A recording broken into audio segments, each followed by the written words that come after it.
दोस्तों, आज हम एक ऐसे विषय पर बात करने जा रहे हैं जो आने वाले वर्षों में भारत की अर्थव्यवस्था और पूरी दुनिया में उसकी पहचान को बदल सकता है। जी हाँ, आज हम बात करेंगे भारत की सबसे बड़ी ट्रेड जीत की। आज पूरी दुनिया ये सवाल पूछ रही है कि आखिर भारत इतनी तेजी से नई सुपर पावर क्यों बनता जा रहा है। आखिर ऐसा क्या हुआ कि दुनिया के बड़े बड़े देश भारत के साथ व्यापार बढ़ाने के लिए उत्सुक हैं? क्या ये सिर्फ व्यापार की कहानी है या इसके पीछे छिपी है भारत की सबसे बड़ी आर्थिक रणनीति? भारत को इससे क्या फायदा होगा? आम जनता की जिंदगी में क्या बदलाव आएगा? और क्या ये कदम भारत को दुनिया की तीसरी सबसे बड़ी अर्थव्यवस्था बनाने की दिशा में सबसे बड़ा मोड़ साबित होगा? आज की इस वीडियो में हम इन सभी सवालों के जवाब विस्तार से, आसान भाषा में और पूरे तथ्यों के साथ समझेंगे। तो चलिए बिना किसी देरी के शुरू करते हैं। सबसे पहले समझते हैं कि आखिर ये पूरी कहानी शुरू कहां से हुई। पिछले कुछ वर्षों में दुनिया की अर्थव्यवस्था में बड़े बदलाव देखने को मिले। कोरोना महामारी, रूस यूक्रेन युद्ध, सप्लाई चेन संकट और कई देशों के बीच बढ़ते तनाव ने वैश्विक व्यापार को पूरी तरह बदल दिया। पहले दुनिया की अधिकांश कंपनियां अपना उत्पादन कुछ गिने चुने देशों पर निर्भर रखती थीं, लेकिन जब संकट आया तो फैक्ट्रियां बंद हो गईं, माल की सप्लाई रुक गई और कंपनियों को अरबों डॉलर का नुकसान हुआ। इसके बाद दुनिया ने फैसला किया कि अब उन्हें एक नए और भरोसेमंद साझेदार की जरूरत है। यहीं से भारत की असली कहानी शुरू होती है। भारत के पास दुनिया की सबसे बड़ी युवा आबादी है, तेजी से बढ़ता हुआ बाजार है, मजबूत लोकतंत्र है, आधुनिक डिजिटल व्यवस्था है और लगातार सुधरता हुआ इंफ्रास्ट्रक्चर है। यही वजह है कि दुनिया की बड़ी बड़ी कंपनियां भारत की ओर तेजी से बढ़ने लगी। अमेरिका हो, यूरोप हो, जापान हो या मध्य पूर्व के देश, हर कोई भारत के साथ व्यापार और निवेश बढ़ाना चाहता है। अब सवाल आता है कि आखिर भारत की सबसे बड़ी ट्रेड जीत क्या है? इसका जवाब है भारत की तेजी से बढ़ती वैश्विक व्यापार नीति। भारत लगातार नए देशों के साथ फ्री ट्रेड एग्रीमेंट यानी FTA कर रहा है। इन समझौतों का सबसे बड़ा फायदा ये होता है कि भारतीय सामान विदेशी बाजारों में कम टैक्स के साथ पहुंचता है। इससे भारतीय कंपनियों का सामान सस्ता होता है और उसकी मांग तेजी से बढ़ती है। जब निर्यात बढ़ता है तो फैक्ट्रियां ज्यादा उत्पादन करती हैं, नए उद्योग लगते हैं और लाखों लोगों को रोजगार मिलता है। भारत आज केवल कच्चा माल बेचने वाला देश नहीं रह गया है। आज भारत मोबाइल फोन बना रहा है, कारें बना रहा है, दवाइयां बना रहा है, रक्षा उपकरण बना रहा है, सॉफ्टवेयर तैयार कर रहा है और अंतरिक्ष तकनीक तक दुनिया को उपलब्ध करा रहा है।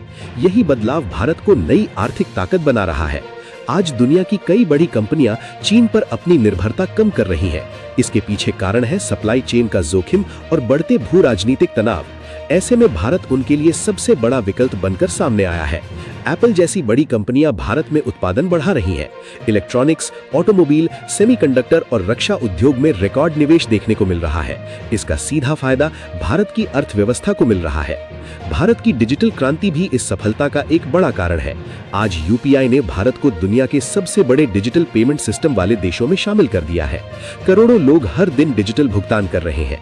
इससे व्यापार आसान हुआ है, भ्रष्टाचार कम हुआ है और छोटे व्यापारियों को भी नए अवसर मिले हैं। दुनिया के कई देश अब भारत के डिजिटल मॉडल को अपनाने में रुचि दिखा रहे हैं। अब बात करते हैं आम जनता को मिलने वाले फायदे की।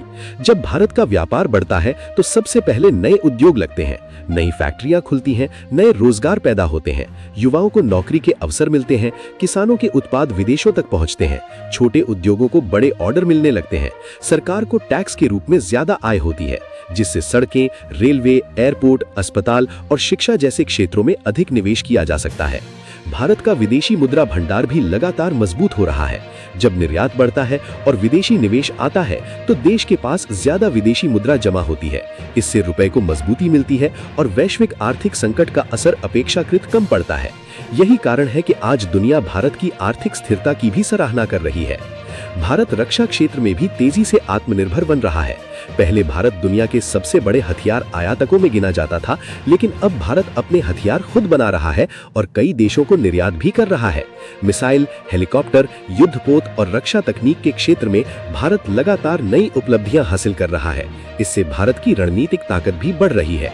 इसी तरह अंतरिक्ष क्षेत्र में भी भारत ने अपनी अलग पहचान बनाई है। कम लागत में सफल मिशनों ने दुनिया का ध्यान भारत की ओर खींचा है। कई देश अब भारत के साथ अंतरिक्ष तकनीक और सैटेलाइट लॉन्चिंग में साझेदारी करना चाहते हैं। ये भी भारत की बढ़ती वैश्विक ताकत का एक महत्वपूर्ण संकेत है। हालांकि चुनौतियां अभी भी मौजूद हैं। भारत को रोजगार, कौशल विकास, शिक्षा, स्वास्थ्य, ऊर्जा सुरक्षा और पर्यावरण जैसे क्षेत्रों में लगातार सुधार करना होगा।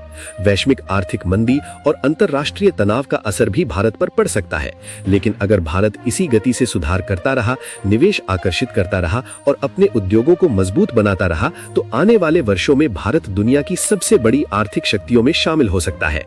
यही वजह है कि आज पूरी दुनिया भारत को केवल एक बड़ा बाजार नहीं, बल्कि भविष्य की सुपर पावर के रूप में देख रही है। मजबूत अर्थव्यवस्था, बढ़ता निर्यात, आधुनिक तकनीक, विशाल युवा आबादी, डिजिटल क्रांति, मजबूत इंफ्रास्ट्रक्चर और वैश्विक व्यापारिक साझेदारियां, ये सभी मिलकर भारत को नई ऊंचाइयों तक पहुंचा रही हैं। अब सबसे बड़ा सवाल ये है कि क्या भारत 2047 तक विकसित राष्ट्र बनने का सपना पूरा कर पाएगा? इसका जवाब आने वाला समय देगा, लेकिन इतना तय है कि जिस गति से आज भारत आगे बढ़ रहा है, उसने पूरी दुनिया को ये सोचने पर मजबूर कर दिया है कि आने वाला दौर भारत का हो सकता है। अगर आपको ये जानकारी पसंद आई हो तो वीडियो को लाइक करें, अपने दोस्तों के साथ शेयर करें और चैनल को सब्सक्राइब करना बिल्कुल न भूलें। मिलते हैं अगली शानदार और ज्ञानवर्धक वीडियो में। तब तक के लिए धन्यवाद। जय हिंद, जय भारत।